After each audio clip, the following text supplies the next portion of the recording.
Chairman. Ms. Johnson, when you took office, do you believe that we had effective control of the border, our southern border? I recognized when I took office that we had some real issues in the Rio Grande Valley sector, in particular with those coming from Guatemala, El Salvador, and Honduras. Any areas of the border where we have a fence, have we had children coming across? If you're referring to Arizona, for example, around San Diego, the southern part of California. This has not been a big phenomenon in Southern California or Arizona. No, in any place we've had a fence, have we had 5-year-old children coming across the border? Not in very large numbers. It's got a lot to do with the fact that South Texas is so closely located to Central America, too. That's the migration path. Well, let me ask you, in the Rio Grande Valley, if we had the same sort of fencing we have along the southern border of California, do you believe these children will be coming across the border in the numbers they're coming across, or anything close to it?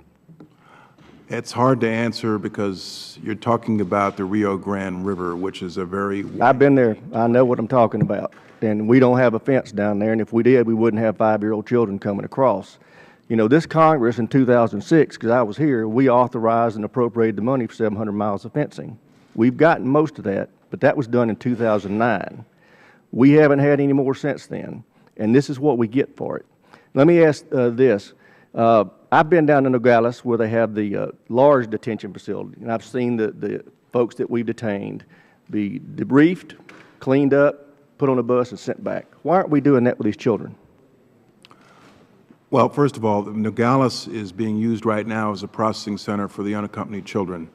They are leaving Nogales and they're going to HHS custody for shelter and then placement. But why aren't we putting them on a bus like we normally do and send them back down to Guatemala?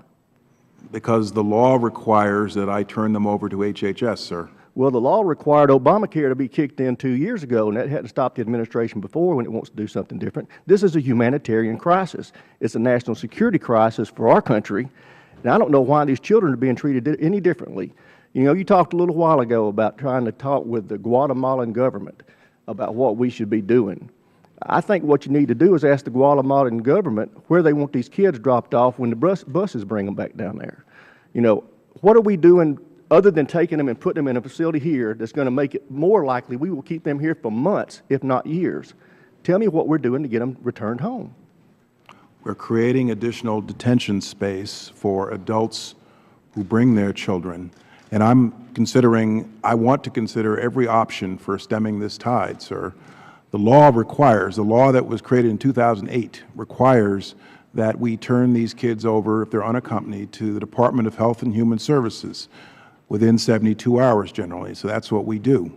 But they're turned over with a notice to appear that is, effectively a deportation proceeding that has been commenced against them. But the law requires that I turn them over to HHS. Do you believe these are exigent circumstances? I believe these are exigent circumstances, yes. Do you believe that the President should issue an executive order due to these exigent circumstances to deal with this crisis? I'm not sure I can comment on that. Of what nature? To supersede the law. I mean, this is not the first time the President's gone around the law when he needs to achieve a goal. I don't know why he can't do it with these children. Last time I looked, an executive order can't supersede the law. Well, that's what we thought, too. If we could find a way to get in front of the Supreme Court, we'd resolve that. But right now, we have a crisis, and I don't see this administration doing anything about it other than trying to house the children. And I understand the humanitarian basis for that. But we need to send a signal to these other countries that it's not going to work. You can't send your children up here and let them stay. We're going to turn them right back and give them right back to you. That's what I'm looking for from you as a way for us to do that. That's the clearest signal to these parents to not send these children up here like this in the future. So tell me what you can do other than give them to HHS. Nothing? Have you called the National Guard out or asked for it? Well, like I said, I'd like to consider every option that is presented. I went through in my prepared testimony the 12 or 13 steps we've taken to deal with the crisis, which includes building more detention space. But that's once they get in here. The President, the Speaker of the House last week called on the President to mobilize the National Guard, to go down there and give some relief to the Border Patrol and to FEMA in this crisis. Why can't you call on the President to do that? Well, sir, if you're asking me if I can take an unaccompanied child, turn them around in the border, and send them right back to Guatemala. I don't believe the law would permit us to do that. Thank you, Mr. Chairman.